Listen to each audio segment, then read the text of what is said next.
감사합니다. 할렐루야. 함께 기도하시고 시작하겠습니다. 하나님 감사합니다.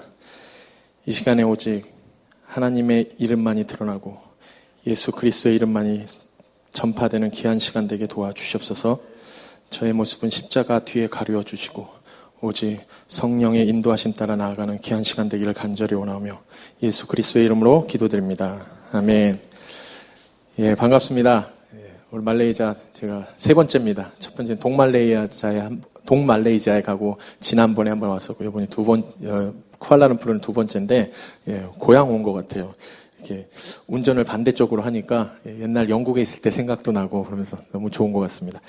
제가 원래 그 필리핀에서 입는 정장 바롱을 가져왔는데 오늘 아침에 조금 구겨졌길래 한번 데려보려고요. 평소에 안 하던 짓을 하니까 이렇게 또 문제가 생기더라고요. 그래서 데리려고 딱 했는데 되자마자 그냥 녹아버리더라고요. 그래서 오늘 급하게 복집사님이 어떤 분이십니까? 복집사님 거를 빌려 입었습니다. 좀 작아 보이죠? 그래서 배가 좀 이렇게 나와갖고 이렇게 좀 작아 보이는데 이건 배가 아닙니다. 제가 첫사랑에 실패해갖고 가슴이 무너져 내려갖고 지금 밑에 내려가 있는 겁니다. 근데 오늘 감사하게도 말씀 전하실 때 여러분 저를 볼 필요는 없습니다. 저를 보면 굉장히 답답할 텐데 저를 볼 필요 없고 여기 화면을 보시면 됩니다. 화면 보시면서 오늘 말씀을 진행하도록 하겠습니다. 저 보지 마시고 이쪽을 봐주시기 바랍니다. 혹시 화면이 안 보이시는 분들은 뒤에 다 있죠, 모니터가? 잘 보시기 바랍니다. 이제 제가 컨트롤 할 겁니다. 자, 오늘 말씀은 로마서 10장입니다. 보시면 10장 13절에 보면 누구든지 주의 이름을 부르는 자는 구원을 받는다 그랬습니다. 그렇죠? 저와 여러분뿐만이 아니라 누구든지 예수 그리스도의 이름을 부르는 자는 다 구원을 받는다 그랬습니다. 그런데 그들이 믿지 아니하면 어떻게 그 이름을 부르겠냐? 또 듣지 못하는데 어떻게 믿을 수 있느냐? 전파하는 자가 없는데 어떻게 들을 수 있느냐? 그리고 보내심을 받지 않았는데 어떻게 전파할 수 있느냐? 그러면서 아름답도다 좋은 소식을 전하는 발걸음이요. 그러면서 발이요 하면서 그 복음이 선포되어져야 되고 전파되어져야 되는데 그것을 위해서 아름다운 발걸음들이 있어야 된다라는 겁니다. 지금 로마서에서 사도 바울이 그 이야기를 하고 있는데 그래서 그 발걸음들이 지금도 그 아름다운 발걸음들이 움직이고 있고요. 제 발도 비록 못생겼지만 좀 아름다운 발걸음으로 걸어가고 있습니다. 또 여기에도 많은 우리 또 목사님도 이충일 목사님도 마찬가지고요. 복음을 전파하는 자는 다 아름다운 발걸음을 발을 가지고 있다라는 겁니다. 그런데 저는 우리나라 역사를 되게 좋아합니다. 그래서 우리나라 역사를 고등학교 다닐 때도 영어는 되게 못했어요. 영어는 40점 이상 넘어본 적이 없는데 국사는 제가 90점 이상을 항상 이렇게 맞았었어요. 믿기 힘들겠지만 그런데 이 우리 민족의 역사를 보면요, 여러분 잘 알다시피 기원전 2333년에 우리나라에 단군이 고조선을 세웁니다. 그래서 우리나라의 역사는 2333년부터 시작한다. 기원전 그렇게 하는데 이것은 예수님이 오신 해를 기준으로 하는 거잖아요. 예수님이 초림하셨을 때를 기준으로 합니다. 그래서 예수님이 오셔서 십자가에서 구속사역을 다 이루시고 그리고 며칠 만에 부활하십니까? 잘 모르세요? 3일 만에 부활하십니다.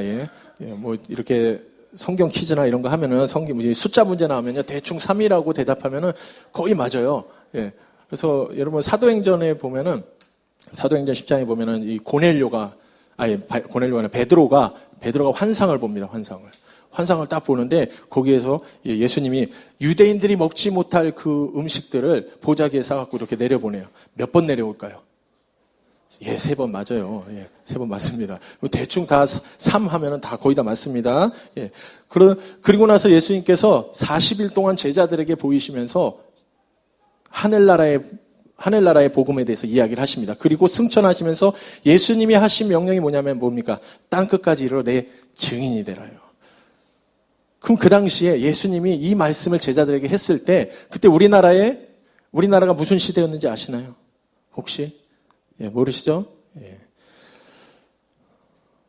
바로 삼국시대였습니다. 삼국시대. 57년 전에, 예수님 오시기 57년 전에 우리나라에 신라가 태동을 합니다. 신라. 그 다음에 37년 전에 고구려가 태동을 합니다. 고구려. 고구려의 시조가 누구예요? 공부 안 하셨군요. 구글의 시조는 주몽입니다. 주몽. 예, 그래도 뭐 대답 안 하는 게 낫죠. 어떤 교회는 송일구교 하는 그런 교회도 있어요. 예, 참 힘들어요. 그런 데 가면. 예, 근데 그 다음에 18년 전에는 백제가 태동을 합니다. 이렇게 삼국 시대였어요. 그런데 그 당시에 우리나라에 복음이 들어옵니까? 안 들어옵니까? 안 들어옵니다. 안타깝게도. 예수님이 분명히 제자들에게 땅끝까지 복음을 전해라 했는데 우리나라까지는 들어오지 않아요. 대신 뭐가 들어오냐면요. 372년에 우리나라에 불교가 들어옵니다. 불교 들어오고요. 918년에 고려가 건국이 되면서 고려는 숭불 정책을 펴니다. 불교를 장려합니다. 그리고 조선이 건국됩니다. 1392년에. 그러면서 그때는 유교 정책을 쓰고요. 그래서 우리나라는요. 600년이 넘는 유교 문화 속에 살아왔습니다. 1600년이 넘는 불교를 믿고 살아왔어요. 근데 이거보다 더 중요한 건 뭐냐면요. 우리나라 역사를 반만년의 역사라고 그러잖아요. 5000년의 역사를 가지고 자랑하고 있습니다. 근데 그 5000년 동안 우리는 샤머니즘 문학 속에 새벽마다 일어나서 정한수 떠다 놓고 기도하고요. 예, 나무에 가서 기도하고 돌 세워놓고 기도하고 그러면서 우리의 영혼이 다 죽어가고 있었습니다. 어둠 가운데 있었습니다. 그런데 하나님께서 우리나라를 사랑하셔서 아름다운 발걸음을 옮기게 해주셔요. 그래서 그 아름다운 발걸음, 하나님의 복음을 가지고 우리나라에 오셨던 그 아름다운 발걸음들, 그것을 이 시간에 짧지만 그분들의 이야기를 저는 하려고 합니다, 오늘. 그래서 그 당시 우리나라에 복음이 들어온 게 1885년에 들어옵니다. 1885년에 처음으로 복음이 들어오는데 그 당시가 어떻습니까? 조선 후기입니다. 조선 후기는 이렇게 네모나게 돼 있어요. 이게 뭘까요? 사방이 꽉 막혀 있다는 거예요. 사방이 꽉 막혀 있어요. 그게 무슨 정책이냐면 바로 쇄국 정책이라는 거예요. 쇄국 정책. 들어보셨나요? 예. 그럼 좀 아는 척을 해주세요. 쇄국 정책을 펴는데 그래서 외세가 아무리 외국인들이 들어오지 못하게 딱 꽉 막아놓습니다. 예. 근데 제가 이 강의를 많이 하다 보니까요, 어느 시골에 한 교회 갔는데 할머니가 저한테 막 항의를 하듯이 이야기하시더라고요. 권사님인데, 할머니 권사님이. 왜 그러시냐고 그랬더니, 요 옆에 있는 울릉도 독도도 우리나라 땅인데, 이왕 표시할 거면 거기까지 표시하지, 예, 왜 거기는 띄어놨냐고 막 그러시더라고요. 그래서 제가 그다음부터 이렇게 딱 펼쳐서, 다 포함합니다. 그러다 보니까 일본 땅도 우리 땅이 되고 막 그러더라고요. 예. 근데 이런 쇄국 정책을 펼쳐지는데, 못 들어오게 막습니다. 그렇지만 그 와중에도 우리나라에 복음을 전하기 위해서 들어오신 분이 계시다라는 거예요.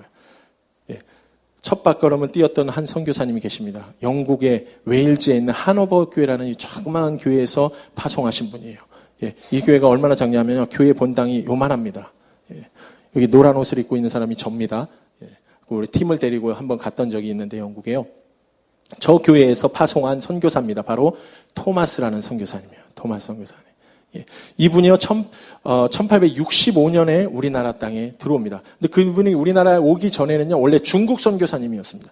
중국 선교사님으로 아내하고 같이 왔는데, 어느 날 이제 이 선교사님이 전도여행을 하러 다닙니다. 다니면서 너무 힘드니까 아내가 그 당시에 임신하고 있어서 아내를 두고 그냥 혼자서 전도여행을 갔다 옵니다. 갔다 왔는데 와서 보니까 아내가 유산을 하면서 죽었어요. 목숨을 잃습니다. 그때 이 선교사님이요, 눈물을 흘리면서 하나님, 내가 다른 일도 아니고 하나님의 복음을 전하기 위해서 이 땅에 왔는데 어떻게 내 아내를 이렇게 데려갈 수 있습니까? 그러면서 저 선교사 못하겠습니다. 그리고 선교사직을 내려놓습니다. 그러던 중에 그 당시에 우리나라에 천주교인에 대한 박해가 많이 일어났습니다. 그래서 천주교 박해를 피해서 중국으로 넘어왔던 한 조선 사람들을 만나게 돼요.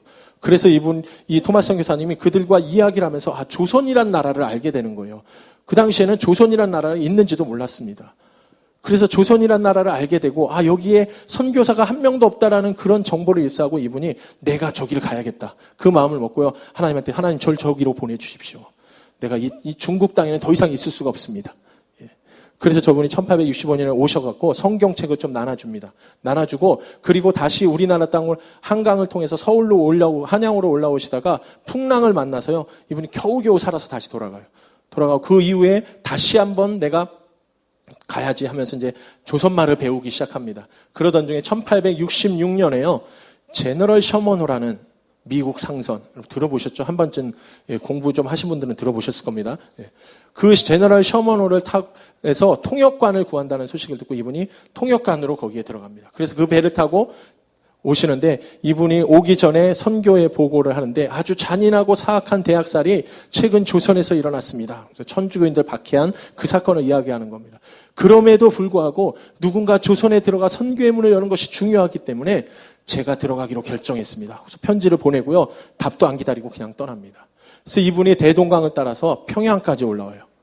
그런데 그 당시에 우리나라는 쇄국정책 쓰고 있었죠. 그리고 그 당시에 또 병인 양요가 있어서 프랑스가 강화도를 점령하고 막 그런 때였습니다. 그러니까 외세에 대해서 굉장히 안 좋은 그런 마음을 가지고 있었어요. 그래서 미국 상선이 왔는데 저들도 또 우리를 공격하러 왔구나 하고서 우리 평양에 있는 우리 수군들이 용맹하게 저 배를 불태워버립니다.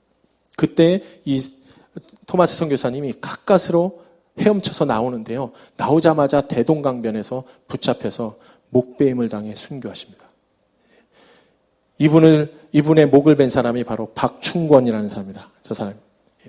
이분이요, 나중에 장로님이 되셔요. 이분이 나중에 토마스전이라는 책에서 글을 썼는데 뭐라고 쓰냐면요. 내가 서양 사람을 여러 죽였는데 그 가운데 한 사람은 내가 지금 상상할수록 이상한 감이 있다. 내가 그를 죽이려고 할 때 그는 두 손을 마주잡고 무슨 말을 하느냐. 뭐 했을까요? 기도했겠죠. 그리고 붉은 천이 덮인 책을 가지고 웃으면서 나에게 받으라고 권하였다. 그거는 성경책을 말하는 겁니다. 그러므로 내가 죽이긴 하였으나 이 책을 받지 않을 수 없어 받아왔노라. 이렇게 서술합니다. 그리고 이 박충권이요, 결국엔 나중에 장로님이 되셔요. 그래서 이 토마스 선교사님이 우리 한국 개신교의 최초의 순교자입니다. 1866년에 돌아가시는데요. 지금 이 상황까지만 보면요, 진짜 완전히 개죽음 당하신 거예요. 하나님을 알지 못하는, 또 그 이후의 역사를 알지 못하는 분들은요, 성경책 몇 권 나눠두다 돌아가셨구나 하면서 안타까워할 수도 있습니다. 그러나 여러분, 이분이 우리나라의 하나의 미랄이 되어서 이분 때문에 놀라운 역사가 일어납니다. 바로 이 토마스 선교사님이 나눠준 성경책을 박영식이라는 사람이 받게 됩니다. 그 사람이 받고, 이 사람은 이걸 왜 가졌냐면요, 자기 집에 도배를 하려고. 그 당시에는 종이가 귀했잖아요. 그러니까 그거를 찢어갖고 다 도배를 합니다. 집에 도배를 하고, 그런데 그 집이 나중에 주막집으로 변하게 돼요. 그 주막집에 우리나라의 평양선교에 평생을 바쳤던 사무엘 모펫이라는 선교사님이 있어요. 이 선교사님이 그 주막집에 머물게 됩니다. 나중에. 근데 딱 보니까 벽에 성경으로 다 도배가 돼 있는 거예요. 그래서 깜짝 놀라갖고, 아니 이게 어찌된 일입니까? 그래서 수소문에서 찾다가 나중에 알게 된 게 1866년에 영국에서 온 한 선교사가 나눠준 책이었다는 것을 알게 됩니다. 그리고 그분은 27살의 꽃다운 나이에 돌아가셨다는 것을 알게 되고요. 이분이 하나님 앞에 기도합니다. 하나님, 27살 꽃다운 나이에 자기 꿈도 펼쳐보지 못한 채 하나리 미랄이 된 그 토마스 선교사님의 피를 제가 헛되지 않겠습니다. 제가 목숨 다해서 평양 선교하겠습니다. 이렇게 기도하시고요. 이분이 그 주막집을 사갔고요. 거기를 평양 최초의 교회인 널다리 교회를 예배처소로 사용합니다. 그 널다리 교회가요, 나중에 평양 장대연 교회가 되고요. 이 장대연 교회가 바로 1907년 평양 대부흥운동을 이끌었던 바로 그 교회입니다. 그리고 이분의 그 순교 사실을 순교 사실을 들은 주변에 있는 중국에 있는 존 로스라는 선교사님이요, 이제 한국에서 순교자가 나왔다는 그 이야기를 듣고요, 한국에 품고 한국을 위해서 기도하기 시작합니다. 여러분, 기독교는 참 이상한 게요, 어느 나라에 순교자가 생겼다 그러면요, 그럼 거기에 위험하니까 들어가지 말아야지. 그러지 않고요, 그래? 그러면 내가 들어가야지 하고서 오히려 더 거기에 그 땅을 품고 기도하고 그 땅을 가려고 합니다. 이 중국에 있던 선교사님들, 많은 선교사님들이요, 조선에서 순교자가 생겨났다는 것을 알고요, 조선 땅을 품고 기도하기 시작합니다. 이 존 로스 선교사님도요, 우리나라를 오고 싶어서 많은 애를 썼지만 들어오지 못합니다. 그래서 이분이 어떻게 선교를 할까 해서 고려문이라는 곳이 있었어요. 만주에. 그곳은 우리나라의 상인들이 올라가서 중국 상인들과 함께 교류하는, 물건을 사고 파는 그런 곳이었습니다. 그곳에 조선 사람들이 많이 온다는 이야기를 듣고요, 이 존 로스 선교사님이 그곳을 갑니다. 그래서 거기에서 양초와 성경을 나눠주면서 그러면서 복음을 전하기 시작을 해요. 그러면서 거기서 4명의 사람을 만납니다. 이응찬, 백홍준, 이성아, 김진기. 이 4명을 만나갖고요, 그들에게 복음을 전하고 또 그들을 통해서 한국말을 배우기 시작합니다. 한국말을, 조선말을. 근데 여러분, 그 당시에 우리나라에 굉장히 유명한 상인들이 있습니다. 무슨 상인이 유명하죠? 외국? 예, 개성상인. 그렇죠. 예. 개성상인이 유명합니다. 개성상인. 그리고 또 이 평양, 이 한강 이북 사람들이 주로 그런 상권을 가지고 있습니다. 왜냐하면은 그 당시에 조정은요, 이 한강 이남 사람들을 먼저 등용을 해요. 한강 이북 사람들은 잘 등용하지 않았습니다. 그러니까 한강 이북 사람들은요, 이 조정에 나갈 수가 없으니까, 그러니까 그들은 장사를 많이 했습니다. 그러니까 저 이응찬, 백홍준, 이성화, 김진기 이 사람들도요, 다 평안도, 함경도 이런 사람들이에요. 그러니까 이 사람들이 뭘 하겠어요? 평안도 사투리를 하겠죠. 그래서 그 사람들한테 한국말을 배우다 보니까 이분도 평안도 사투리를 배우기 시작한 거예요. 그래서 이분이 배운 그 조선말 교재가 있습니다. 그 어렵게 입수했는데요. 거기 보면 뭐라고 하냐면, 너를 믿디 못하겠다. 어떻게 왔음마? 걸어왔음매. 니 와서 너를 뭐하자 오갔음매. 이렇게 사투리를 배우게 됩니다. 로버트 할리라고 아시죠? 로버트 할리. 예, 그분은 진짜 부산 사투리 끝내주게 합니다. 예. 이렇게 사투리를 배우면서, 그러면서 한국말을 배워서 배우기 시작을 합니다. 그리고 그 4명, 이응찬, 백홍준, 이성화, 김진기, 이 4명이요, 1876년에 만주에 있는 우장장로교회라는 곳에서 세례를 받습니다. 이 4분이 우리나라 개신교 최초의 세례교인이에요. 근데 여러분, 신기한 게요. 제가 여러분들한테 말씀드렸죠. 1885년에 우리나라에 선교사님 들어오기 시작했다고요. 물론 1866년에 토마스 선교사님 오셨지만 그거는 잠깐 왔다가 바로 돌아가신 거니까 그거는 숫자로 치질 않습니다, 저희가. 근데 1885년에 본격적으로 선교사님들이 들어오는데, 그런데 여러분, 선교사님 들어오시기 전에 이미 우리에게는 세례교인들이 있었어요, 세례교인. 그리고 이분들을 통해서 성경을 번역하기 시작합니다. 존 로스 선교사님이. 그래서 최초로 번역된 한글 성경이 1882년에 성경이 번역됩니다. 누가복음이 번역이 되는데요. 여러분, 이게 얼마나 큰 축복인지 모릅니다. 선교사님들이 오기 전에요, 우리는 이미 한글로 된 성경이 있었어요. 여러분들은 잘 모르시겠지만요, 여러분, 세계에는 진짜 2만 5천여 종족들이 있다고 합니다. 그런데 많은 종족들이요, 글이 없어요. 말은 있는데 글 없는 종족들이 많습니다. 그래서 선교사님들이 들어가면요, 그들 말을 먼저 배우고요, 그리고 그들에게 글자를 만들어줍니다. 그래서 알파벳으로 해서 글자를 만들어주고요, 그리고 나서 성경을 번역합니다. 그러니까 이미 선교사님들이 들어가서도 한 100년 이상이 흘러야지, 그래야지 성경이 번역이 되고 막 그래요. 근데 우리나라는요, 선교사님 들어오기 전에 이미 성경이 있었어요, 한글 성경이. 그래서 선교사님들이요, 그 성경책들을 가지고 들어옵니다. 그러니까 복음 전하는 게 너무 쉬운 거예요. 성경만 전해주면 되니까요. 이게 우리나라가 축복받은 민족이라는 증거입니다. 그래서 이것 때문에 우리나라가 비록 짧은 120년의 짧은 기독교 역사를 가지고 있지만 지금 세계 선교를 이끌어가는 나라가 된 거예요. 저는 얼마나 이게 감사한지 모르겠습니다. 그리고 얼마나 세종대왕이 감사한지 모르겠어요. 한글을 만들어주셔서. 그리고 이 성경책을요, 그 당시에는 쪽복음이라고 하죠. 쪽복음. 복음서만 가지고 만듭니다. 그래서 이 쪽복음을 이제 한국에 전파하는데요, 이 외국 사람 못 들어오니까 한국 사람, 그 이성화, 김진기 이 4분 외에 그 이후에 서상윤, 서경조 이 2 형제가 복음을 받아들이고, 저분들도 상인이었어요. 그리고 세례를 받습니다. 여기에 이 서상윤 이분은요, 우리나라 최초의 장로님이 되십니다. 최초의 장로님이 되시고, 세문안교회 최초의 장로님이 되시고, 이 서경조 이분은요, 우리나라 장로교회 첫 번째 안수받은 7명의 목사님이 나오거든요. 그 중에 한 분이에요. 최초의 목사님이십니다, 장로교. 그래서 이 2 형제가요, 이 복음서를 가지고 한국으로 들어오는 거예요. 들어오는데 이 복음서는 나라에서 그 많은 금서입니다. 그러니까 못 갖고 들어와요. 그러니까 이분들이 어떻게 하냐면 한 장 한 장 다 찢습니다. 찢어갖고 새끼줄을 꽈요. 새끼하고 같이. 그리고 종이를 이렇게 옛날 고서 같은 것들을 이렇게 묶어갖고 그래갖고 가지고 들어옵니다. 들어와서 다시 한 장 한 장 다 펴갖고 그래서 다시 재본을 해서 그래서 나눠줬어요. 그렇게 힘들게 복음을 전파를 합니다. 그러다 보니까 이 2분이 계속 서양 사람들을 만나고 이상한 책을 자꾸 전달한다는 그런 정보가 입수돼서 조종에서 수배령이 떨어져요. 그래서 이 2분이 막 숨어 들어갑니다. 막 숨어서 피해서 다니다가 황해도 송천이라는 지역에 자기 당숙 아저씨가 살았어요. 그래서 그곳으로 숨어 들어갑니다. 숨어 들어가는데 거기에서 매일 아침 저녁으로 이분들이 성경을 읽고 예배드리고 하니까 그 소리를 듣고요, 그 가족이, 당숙 아저씨 가족이 다 하나님을 믿게 돼요. 그리고 나중에 그 동네가 다 하나님을 믿게 됩니다.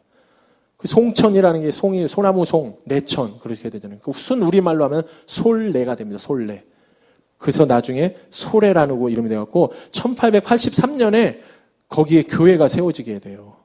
소래교회라고요. 자생적으로 선교사님이 세운 교회가 아닙니다. 우리나라 사람들이 자생적으로 교회가 생겨납니다.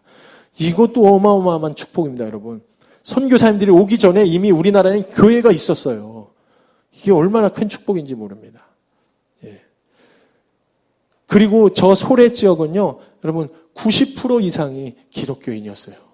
그래서 선교사님들, 초창기에 우리나라에 오셨던 선교사님들이 영적으로 너무 힘들잖아요. 지금 여기도 말레이시아는 모슬렘 국가잖아요. 그래도 모슬렘 국가에 비해서는 좀 그래도 좀 덜 그런 향기가 나지만 모슬렘 국가에 계신 선교사님들이요, 영적으로 굉장히 힘듭니다. 매일 새벽마다 막 기도 소리 들리고, 그러니까 굉장히 힘든데 우리나라도 초창기엔 그랬어요. 불교, 유교 막 이런 것 문화 때문에 초창기에 선교사님들이 오면 너무나 힘든 거예요, 영적으로.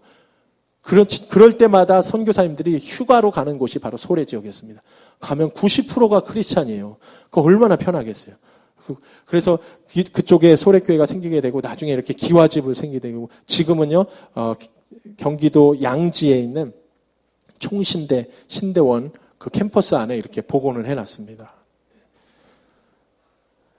시간이 없어서 빨리 가겠습니다. 그래서 이 로스 선교사님이 성경 번역을 하는 것을 로스역이라고 하고요. 나중에 이분이 1887년에 예수 성교 전서 해갖고 신약 성경을 완역을 합니다. 완역을 하면서 그러면서 복음을 전하고, 그리고 이제 또 중국뿐만이 아니라 일본에서도 놀라운 일이 생겨나면서 일본에도 성경이 번역되는데요. 이수정 씨라는 분이 신사유람단 일행으로 일본에 갑니다. 가서 거기에서 스다센이라는 농학자를 만나게 돼요. 그래서 그에게 복음을 전파받습니다. 이분이 처음 그분에게 받은 게 신약 성경이었어요. 신약 성경을 딱 받아봤는데 마태복음이 제일 먼저 나오잖아요. 마태복음 1장에 보니까 뭐가 나옵니까? 예수님 족보가 나옵니다. 그러니까 이 사람이 딱 보지, 야, 이건 족보 있는 종교구나. 그래서 우리는 또 양반이 중요하잖아요. 이게 족보가 되게 중요하잖아요. 족보 따지고. 예. 그래서 이런 종교는 우리가 믿을만 하겠다. 그래갖고, 예, 믿기 시작했다는 그런, 믿거나 말거나 하는 그런 예의가 있습니다. 근데 이분이 그래서 마가복음을 번역을 해요. 그래서 마가전 해갖고 나오는데, 마가복음의 마자가 말마자예요. 마가 선생님이 되게 기분 나쁠 것 같아요. 내가 말인가? 그러면서. 예. 근데 이 성경책을요, 1885년에 언더우드와 아펜젤러 선교사님이 우리나라 땅에 오는데요. 그때 이 성경책을 가지고 옵니다. 그래서 복음을 전하게 되는 그런 일이 일어납니다. 그러면서 이수정 씨가요, 또 무슨 이야기를 하냐면, 우리나라에 선교사를 좀 보내주십시오 하고서 요청을 합니다. 그래서 조지 낙스 일본 선교사님이 편지를 보내요. 크리스찬 잡지 이런 곳에 기고를 하는데요. 우리 빨간 글씨만 한번 같이 읽겠습니다. 시작. 우리 교회가 세 사람만 택하여 보낼 뜻은 없습니까? 예, 조선에 이제 문이 조금씩 열리기 시작하면서 그곳에 많은 사람들이 1300만 명이라고 하는, 그 당시 우리나라에 1300만 명이었습니다. 1300만 명의 사람들이 하나님을 알지 못한 채 죽어가고 있습니다. 그들을 위해서 빨리 아름다운 발걸음들을 옮기셔야 됩니다. 우리 교회가 세 사람만 좀 보내주십시오. 근데 그 뒤에요, 우리 교회에서 할 수 없다면 다른 교회에서라도 좀 보내주시기 바랍니다 하고서 요청을 합니다. 조선에 대한 정보가요, 미국, 캐나다, 호주, 영국 이런 곳으로 정보가 흘러갑니다. 그때 그 정보에 반응을 보이며 그런 그리스도인들이 생겨나기 시작합니다. 그렇게 정보에 반응하는 그리스도인들을 우리는 세계를 품은 그리스도인이라고 합니다. 월드 크리스찬이고요. 그래서 제가 제가 섬기고 있는 필리핀에 있는 교회가 월드 크리스찬 펠로우십이에요. 세계를 품은 교회입니다. 세계를 품고 나가는 그런 교회예요.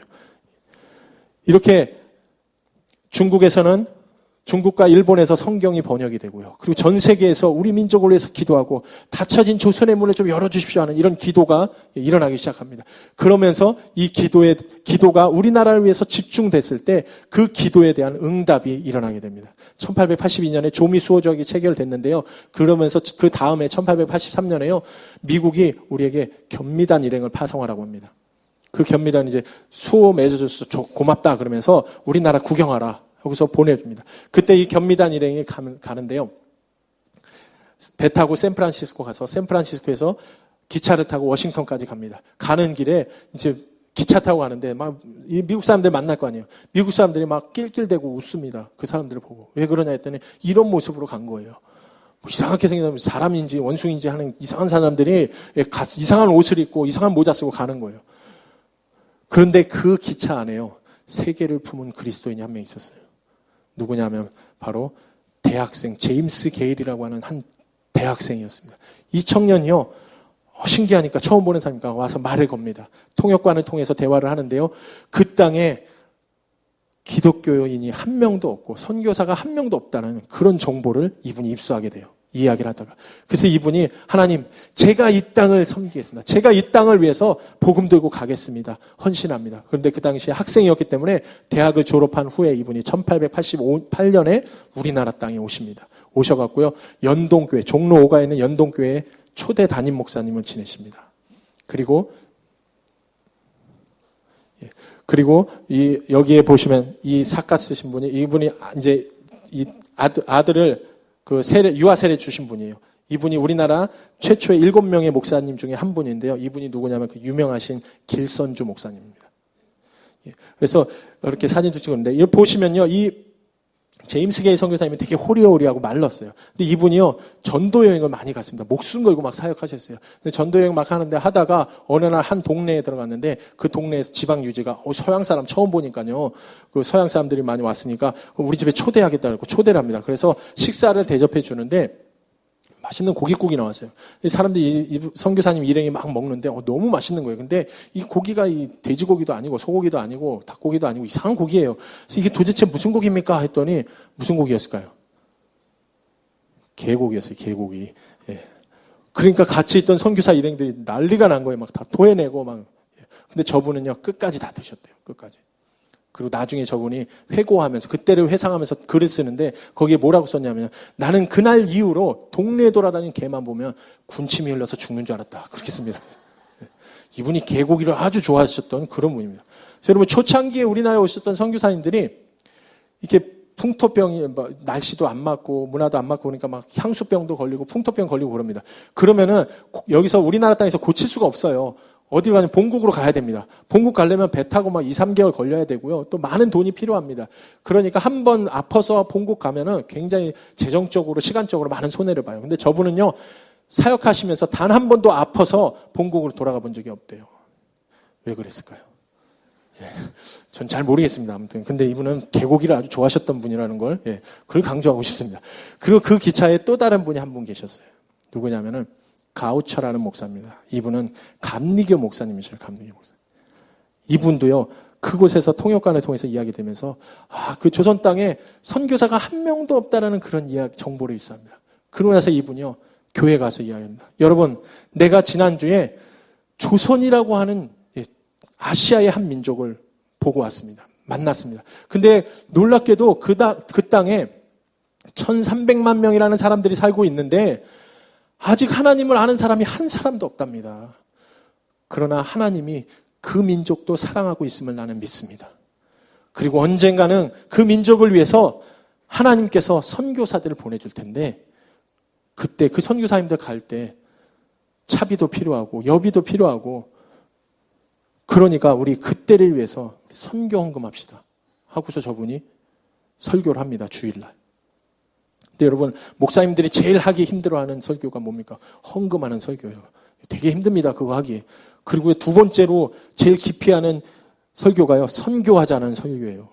근데 저분은요, 담대하게 이 두 가지를 다 믹스해갖고요, 우리 선교 헌금해야 합니다. 그래갖고 우리 민족을 위해서 기도하면서 이 교회에서 헌금을 합니다. 그런데 그 당시에요, 이 교회에서 3,000불이라는 큰 돈을 헌금을 합니다. 3,000불, 지금도 뭐 꽤 큰 돈인데요, 그 당시에 1883년입니다, 여러분. 3,000불이면 어마어마한 돈입니다. 그 돈을 헌금을 해갖고 이분이 감리교 선교본부에 보냅니다. 우리가 조선을 위해서 선교헌금 했습니다. 이 헌금을 조선 선교를 위해서 써주십시오. 그런데 그 감리교 선교본부에서는요, 조선이라는 나라가 있는지도 몰랐어요. 그래서 우리는 그 나라가 어디인지도 모르고 그 나라에 대해서 우리가 선교할 생각이 아직 없습니다. 그래서 돈을 돌려보냅니다. 근데 이분이 거기서 포기하지 않고요, 이분이 일본에, 조선 옆에 있는 일본에 맥클레이라는 선교사님이, 친구 맥클레이라는 선교사님이 계셨습니다. 그래서 그분에게 편지를 보냅니다. 선교사님, 우리가 조선이라는 땅을 위해서 이렇게 헌금했는데, 그런데 우리가 이거 어떻게 선교해야 될지 모르겠습니다. 선교사님, 지금 빨리 조선에 들어가서 우리가 어떻게 선교해야 될지 좀 알려주십시오. 그래서 이분이 1884년 6월에 우리나라 땅에 들어오십니다. 그래서 고종황제를 아련하고요. 고종황제에게 두 가지를 윤허받아요. 뭐냐면 의사 한 명을 좀 보내주십시오. 우리나라 땅에 전염병이 돌면 많은 사람들 죽어가니까 의사 한 명 보내주셔서 우리 전염병 예방해 주십시오. 그리고 언어 선생님을 좀 보내주십시오. 많은 이제 외국인들이 들어오기 시작하니까 언어 배울 수 있게 언어 선생님 보내주십시오. 근데 여러분, 믿지 않는 자들이 우리나라 땅에 한 달이 넘게 배 타고 들어오고 돈도 안 되는데 누가 오겠습니까? 아무도 안 옵니다. 그럼 결국엔 누가 옵니까? 바로 크리스찬 의사가, 크리스찬 언어 선생이 언젠간 이 땅에도 복음이 들어갈 수 있을 것이라는 그 희망을 가지고 우리나라 땅에 오기 시작을 하는 거예요. 그래서 첫 번째로 우리나라 땅에 오신 선교사님이 바로 알렌이라는 선교사입니다. 중국에서 선교하시다가 오셨는데요. 그래서 이분이 오신 것을 우리 기독교의 시작으로 봅니다. 1884년에 오십니다. 이분은 1884년. 그래서 왜 이분을 시점으로 우리 기독교의 역사가 시작되냐면 이분이 바로 우리나라 땅에 상주하면서 선교하셨던 레지던트 미셔널입니다. 그래서 이분이 우리나라 땅에 오셔서 선교를 하시는데 의사였습니다. 근데 치료를 하고 또 조선 사람을 만나야 되는데 조선 사람을 만날 수는 없어요. 왜냐하면 서양 사람들과 조선 사람들이 서로 접촉하면 안 됩니다. 그래서 저분은요, 공관에 있으면서 외국인들만 치료하고 있었어요. 그러던 중에 하나님께서 놀라운 일을 하나 터뜨려 주십니다. 그게 뭐냐면 1884년에 12월에 일어났던 갑신정변이라는 난리입니다. 한 번쯤은 들어보셨을 겁니다. 이 갑신정변 때요, 개화파가 나라를 한번 바꿔보자고 쿠데타를 일으킨 겁니다. 그런데 그때 반대파였던 수구파의 수장이 민영익이라는 사람이에요. 명성황후의 조카입니다. 그에게 자객을 보내갔고요. 이 자객의 칼에 맞아서 7군데 칼에 맞아서 죽어갑니다. 민영익이. 그래서 한의사들이 동원돼갖고 치료하려고 하지만 그러나 칼로 베고 그런 자리가 어떻게 한의사들이 할 수가 없잖아요. 그래서 그 당시에 우리 한번 서양 의사에게 보내봅시다. 그래서 알렌 선교사님이 갑니다. 가서 봤는데 깜짝 놀란 거예요. 민영익인 거예요. 명성황후의 조카인. 그리고 우리나라를 이끌어가는 그런 수구파의 수장이었던. 그래서 이 알렌 선교사님이 하나님 앞에 기도합니다. 하나님, 이 사람 꼭 좀 살려주십시오. 이 사람 살려야지 이 땅에 하나님의 복음 들어갈 수 있습니다. 그래서 이 알렌 선교사님이요, 3개월 동안 극진히 보살펴갖고요, 살려내요. 그래서 고종황제가 내가 뭘 해줄까? 그랬더니 이분이 제가 이 땅에 의사들을 키울 수 있도록 병원을 짓고 그리고 의술을 전수를 할 수 있는 그런 장소를 좀 주십시오. 그래서 고종황제가 하사한 곳이 바로 광해원입니다. 광해원. 우리나라 최초의 서양병원 광해원이 이렇게 해서 생겨나게 됩니다. 이 광해원은 나중에 제중원으로 이름이 바뀝니다. 그러면서 이렇게 열심히 사역하시다가 알렌 선교사님 미국으로 갔다가 다시 나중에는 이제 공관으로 옵니다. 그리고 이 제중원에 나중에 이제 다른 선교사님들이 들어오기 시작하는데 이 제중원은요, 단순히 병원이 아니라 이 제중원을 통해서 이 제중원은 우리나라 선교의 전초기지입니다. 이 제중원을 통해서 우리나라의 선교사님들이 여기에 직업을 갖고 들어오게 됩니다. 여러분 요즘도 말레이시아나 이렇게 이슬람 국가들은 선교사들이 못 들어가잖아요. 그렇죠? 그 필리핀 같은 경우는 선교사 비자를 낼 수가 있습니다. 그런데 이런 선교사들이 못 들어오는 그런 나라는 비즈니스 비자, 워킹 비자 이런 것들을 가지고 들어오잖아요. 그렇죠? 그래서 여기 사업체 갖고 계신 분들 그런 사역을 많이 하셔야 됩니다. 여러분들의 사업체가 바로 선교의 전초기지가 되셔야 됩니다. 그래서 선교사님들이 그런 비즈니스 비자나 이런 걸 가져와서 복음을 전할 수 있도록 이 제중원도 바로 그런 역할을 했었습니다. 우리나라에서. 그래서 그리고 나서 이제 1885년 4월 5일 날 드디어 본격적으로 인천 재물파원을 통해서 2명의 선교사님이 들어옵니다. 바로 아펜젤러와 언더우드 선교사입니다. 제가 왜 아까부터 계속 우리나라 선교의 역사가 1885년부터 시작했다 그렇게 얘기를 했냐면요. 바로 한국 선교사로 파송돼서 한국에 오신 선교사님들이 바로 이 두 분이 최초입니다. 아펜젤러와 언더우드 선교사님. 그런데 여러분 이 두 분이 그러면 한국 선교사로 최초로 파송되신 분이냐? 또 그건 아니에요. 최초로 파송되신 분은 바로 이분입니다. 존 헤론이라는 선교사입니다. 제가 이분만 설명하고 설교 말씀을 마치도록 하겠습니다. 더 있는데 시간이 좀 그래서 나중에 더 듣고 싶으신 분들은 오늘 저녁에 세미나가 있습니다. 그 세미나 때 서울뿐만이 아니라 평양 그리고 부산, 전라도 경상도 전라도가 어떻게 복음이 전파되게 되는지 그 이야기를 오늘 저녁 때 할 겁니다. 그러니까 꼭 오시기 바랍니다. 예, 역시 대답이 없군요. 예. 예. 이 존 에런 선교사님은요, 뉴욕 테네시 한국 파송 최초의 선교사이면서 뉴욕 테네시 종합의과대학을 졸업하신 분이에요. 이분은요, 개교 일의 가장 우수한 성적으로 졸업하신 분입니다. 그래서 이분이 선교사로 가겠다고 했을 때 저분의 선교를 방해하는, 선교사로 나가는 걸 방해하는 장벽이 뭐였냐면요, 바로 똑똑한 머리였습니다. 많은 사람들이요, 야, 너같이 똑똑한 사람이 왜 그렇게 힘든 선교를 하러 가려고 하냐. 여기 남아서 후배들을 키우는 그런 교수가 돼야지. 여기 남아 있어라. 예. 근데 저분은 그 장벽을 뚫고 우리나라에 오십니다. 예. 저나 여러분 그런 장벽 없잖아요. 예. 마음 놓고 가시기 바랍니다. 예. 장벽 있는 것처럼 이렇게 그런 표정을 짓고 계신 분들도 계신데. 예. 그래서 이분이 1884년에 일본에 먼저 도착하셔요. 그래서 거기서 조선말을 배웁니다. 누구한테요? 일본에 있던 이수정 씨한테 조선말을 배우기 시작을 합니다. 그러던 중에 아까 말씀드린 갑신정변이 일어나는 거예요. 그러니까 본국에서 연락이 옵니다. 지금 위험하니까 들어가지 마십시오. 그래서 저분이 일본에서 대기하고 있다가 언더우드 아펜젤러가 나중에 파송되는데 먼저 한국에 들어오게 되는 거예요. 그 저분은 나중에 6월 21일 날 한국에 도착을 합니다. 그래서 재중원 원장을 지내시면서 여러분은 고종황제 시 전염병을 예방하고 가난한 자의 친구라는 그런 칭호를 듣습니다. 그렇게 열심히 사역하시다가요. 그런데 안타깝게도 저분이 한국에 오신 지 5년 만에 그만 풍토병으로 돌아가시게 돼요. 그래서 이분이 돌아가시니까 이분을 묻을 땅이 있어야 되잖아요. 그래서 고종황제한테 그 당시 언더우드 선교사님이 좀 친했거든요.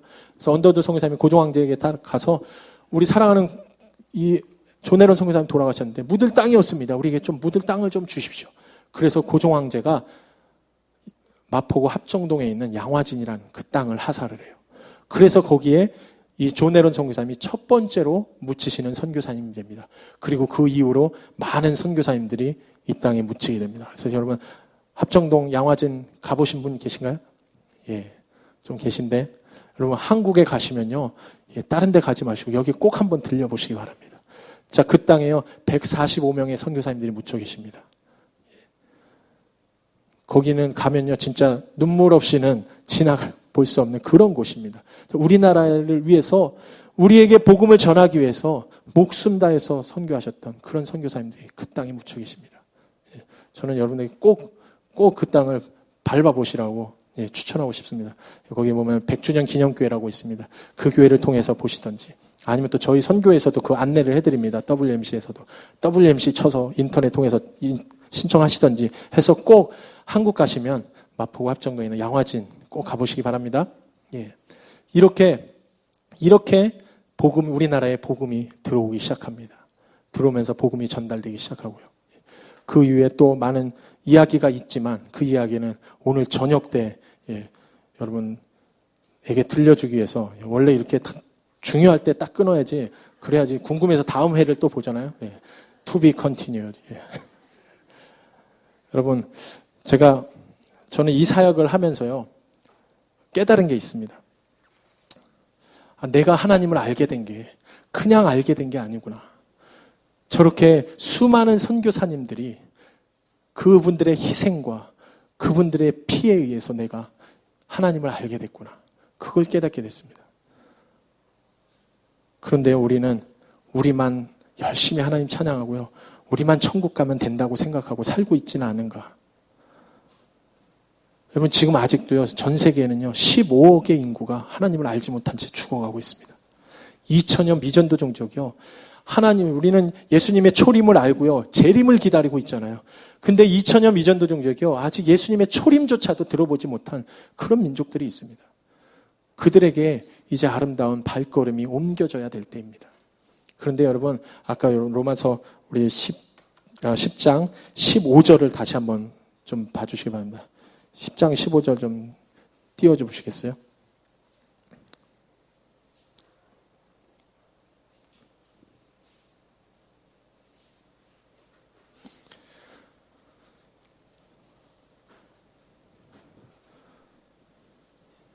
그 전에요.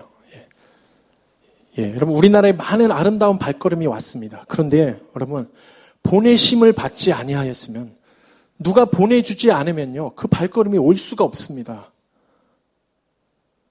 여러분, 저도 제가 필리핀으로 선교사로 갔지만요, 누군가 뒤에서 나를 위해서 기도해주고 누군가 나를 위해서 후원해주지 않으면요 절대 갈 수 없습니다. 여러분, 저는 여러분들이 보내는 선교사가 되기를 간절히 축원합니다. 그런 말이 있습니다. 보내든지 나가든지 둘 중에 하나는 해야 된다는 겁니다. 나가시기 힘드시면 보내시기 바랍니다. 오늘 특별히 선교 주일입니다. 여러분들이 오늘 작정하는 그런 헌금과 또 작정하는 기도 제목을 통해서 그 땅에 누군가 보내심을 받게 될 거고요. 그 땅에 아름다운 발걸음들이 옮겨져서 그들을 통해서 그 민족이 변화되고 그 민족이 구원받는, 우리나라도 그렇게 구원받게 됐어요. 저와 여러분들도요, 그런 보내는 자들, 또 나가는 자들 때문에 그래서 우리가 이렇게 하나님을 알고 구원받게 됐다는 겁니다. 여러분만 열심히 하나님 찬양하다 죽지 말기 바랍니다. 저는요, 이 기도하기 전에 찬양 하나 하려고 합니다. 제가 찬양을 할까 말까, 지금 시간도 없어서 강의도 해야 되는데 할까 말까 고민하다가 딱 앉았는데 오늘 그 찬양을 하더라고요, 또 예배 전에. 그래서 하라는 신호인가 보다. 예, 그래서 하기로 했습니다. 우리 마라나타 찬양, 예, 마지막 했는데 우리 찬양팀 좀 다 나와 주실 수 있나요?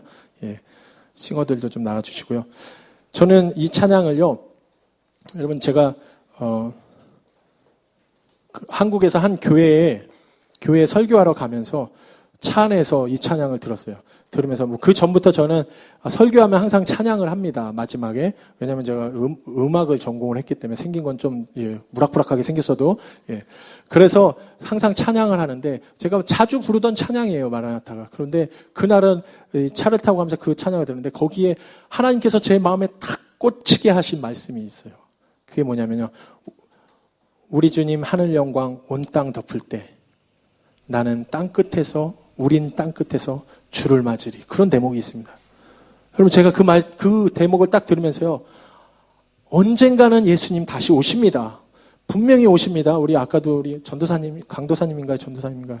목사님이신가요? 아무튼 이 찬양 인도하신 그분께서 반드시 오십니다 하고 계속적으로 이야기하시는데, 반드시 오십니다. 그런데 예수님 다시 오신 그때에 여러분 뭐 하고 계실 겁니까? TV 보다가 맞이하시겠습니까? 잠자다가 맞이하시겠습니까? 저는 그 대목을 딱 듣는 순간, 하나님, 제가 주님 오실 때 잠자다가 맞이하지 않게 해주십시오. 주님 오실 때 놀다가 TV 보다가 맞이하지 않게 해주십시오. 주님 오실 때 제가 땅 끝에서 하나님 복음 전하다가 맞이할 수 있도록 해주십시오. 그런 기도가 절로 나오더라고요. 저는 여러분도 그런 삶을 살았으면 좋겠습니다. 선교사 나가라는 얘기 아닙니다, 여러분. 여러분들의 처해 있는 상황에서, 여러분들의 일터에서, 여러분들의 가정에서 예수 그리스도의 오심을 기다리면서 주님 다시 오실 때 그때 당당하게 내가 예수님 기다리다 맞이합니다. 그러면서 맞이하는 그런 여러분들 되시길 간절히 축원합니다. 우리 그 마음을 가지고서 우리 함께 마라나타 찬양하시고 함께 기도하는 시간 갖도록 하겠습니다.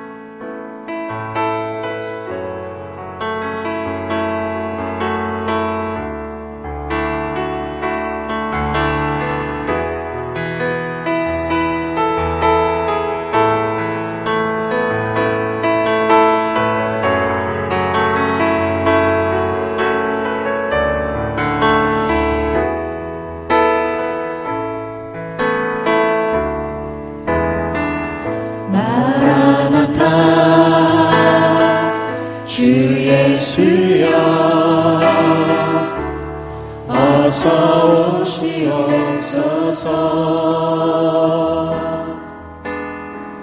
땅의 모든 끝 모든 족속 주를 찬송하게 하소서.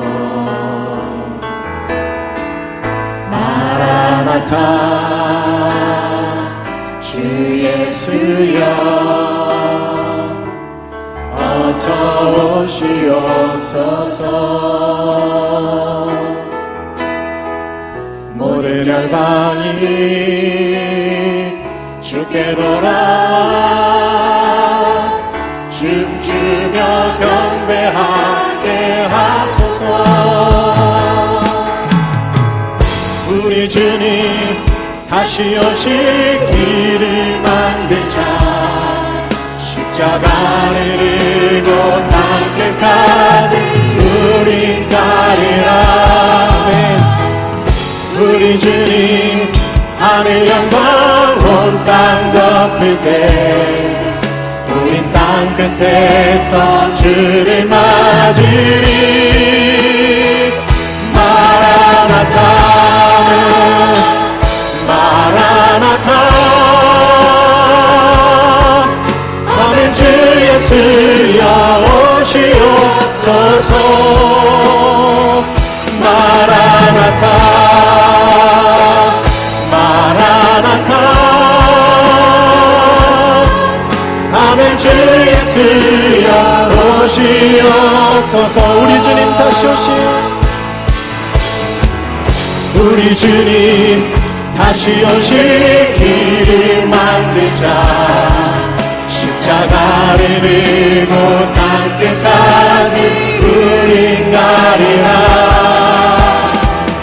우리 주님 하늘 영광 온 땅 덮을 때 우린 땅 끝에서 주를 맞으리.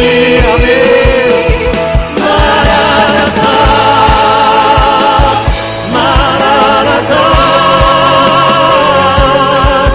아멘. 주 예수여 오시옵소서. 마라나타 마라나타 아멘. 주 예수여. 우리 다시 한번 고백합니다. 두 손 높이 들고 마라나타 마라나타 주님 마라나타 아멘. 주 예수여 오시옵소서. 마라나타 마라나타 아멘. 주 예수여 오시옵소서. 이 시간 함께 기도하며 나갑니다. 이 시간에 이럴 때 하나님 주님 오시는 그날을 기다립니다. 아버지 하나님 그날에 내가 잠자다가 주님 맞지 않도록 도와주시옵소서. 하나님 내가 땅끝에서 주님 전도하다가 땅끝에서 주의 이름 선포하다가 주님 맞지 않은 그런 삶 살기 원합니다.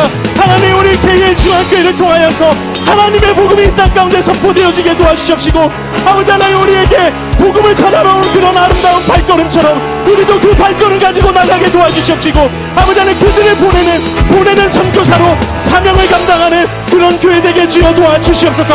우리 이 시간에 간절히 주의 이름 한번 부르네 기도하며 나갑니다. 주여 하나님 감사합니다. 아버지 하나님 이 시간에 주의 사랑하는 교회를 기도합니다. 아버지 하나님 주님께서 우리를 위해서 우리에게 주의 복음을 선포하기 위해서 우리를 구원하기 위해서 그 아름다운 발걸음들을 우리에게 옮겨주셨는데 아버지 하나님 우리가 지금 무엇하고 있습니까? 아버지 하나님 우리가 여기에 안주하고 있지 않습니까? 하나님 용서하여 주셔서 내가 이제 그 복음 들고 나갑니다.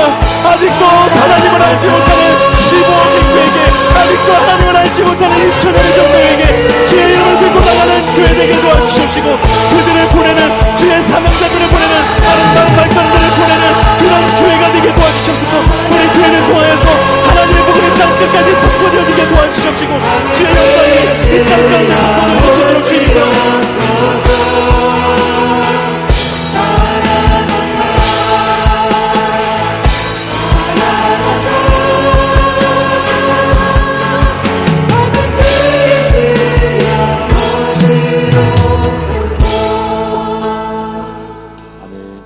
성교부 나오셔서 헌금하기 전에 오늘 봉헌하기 전에 성교복을 해 주시고 성교부에서 진행하겠습니다.